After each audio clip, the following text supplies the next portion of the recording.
બનાસકાંઠાના ડીસામાં ફટાકડાના ગોડાઉનમાં આગ લાગતા 21 શ્રમિકોના મોત થયા છે, જેને મૃતકોના મૃતદેહને સિવિલ હોસ્પિટલ રાખવામાં આવ્યા છે અને મધ્ય પ્રદેશથી સ્વજનો સિવિલ હોસ્પિટલ પહોંચી રહ્યા છે. તો તંત્ર દ્વારા 23 જેટલી એમ્બ્યુલન્સ તૈયાર કરાઈ છે, જેમાં મૃતદેહ વતન લઈ જવામાં આવશે. ડીસા સિવિલમાં પોલીસનો ચુસ્ત બંદોબસ્ત ગોઠવાયો છે, જેમાં ડીવાયએસપી અને એસપી સહિતનો કાફલો સાથે ચુસ્ત બંદોબસ્ત ગોઠવાયો છે. તો અનિચ્છનીય ઘટના ન બને માટે બેરિકેડિંગ લગાવ્યા છે. સમગ્ર ઘટનામાં બનાસકાંઠા એલસીબીએ પિતા પુત્રની ધરપકડ કરી છે. ડેમમાં ખૂબ ચંદક અને દીપક મોહનાની ધરપકડ કરવામાં આવી છે. સાબરકાંઠાના ઈડર નજીકથી બંને આરોપીને ઝડપી લેવામાં આવ્યા છે. અગ્નિકાંડમાં 21 નિર્દોષોએ ગુમાવ્યો છે જીવ.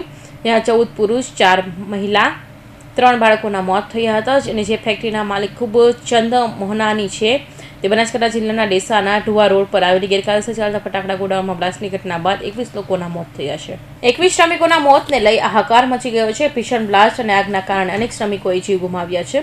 18 શ્રમિકો બાદ વધુ 3 શ્રમિકોના મૃતદેહ મળી આવતા મૃત્યુ આંક 21 પર પહોંચ્યો છે. હાલ તો સમગ્ર ઘટનાને લઈ એસઆઈટીની રચના કરવામાં આવી છે, જે આજે તપાસ માટે ડીસા પહોંચી હતી અને બેઠક કરી હતી. આજે સ્થળ મુલાકાત આજે મેં કરવામાં આવી છે અને પ્રાથમિક વિગતો મેળવવામાં આવી છે અને આજથી જ તપાસની કામગીરી શરૂ કરી.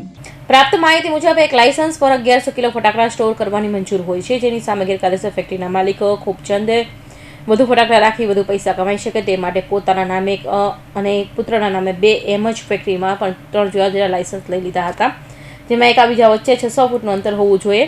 તે નિયમો પણ સરેઆમ ભંગ કરાયો હતો. આશ્ચર્યની વાત એ છે કે ફૂટેલા તંત્ર એક જ મિલકતમાં 3 લાયસન્સ ફાળવી પણ દીધા છે. નિશાનો ખૂબચંદ 12 વર્ષની મૂળ ફટાકડાનો હોલસેલનો વેપારી છે. વધુ પૈસા કમાવવા અને વધુ ફટાકડા રાખી શકાય એટલે 2200 ચોરસ મીટર જગ્યામાં 3 અલગ અલગ લાયસન્સ આ પરિવારે મેળવ્યા હતા. મધ્યપ્રદેશની હરાદની ફેક્ટરીમાં જે કારીગરો બચી ગયા હતા તેમને 400 થી 500 રૂપિયા મજૂરીના આપવાનું નક્કી કરી ડીસા લઈ આવ્યો હતો.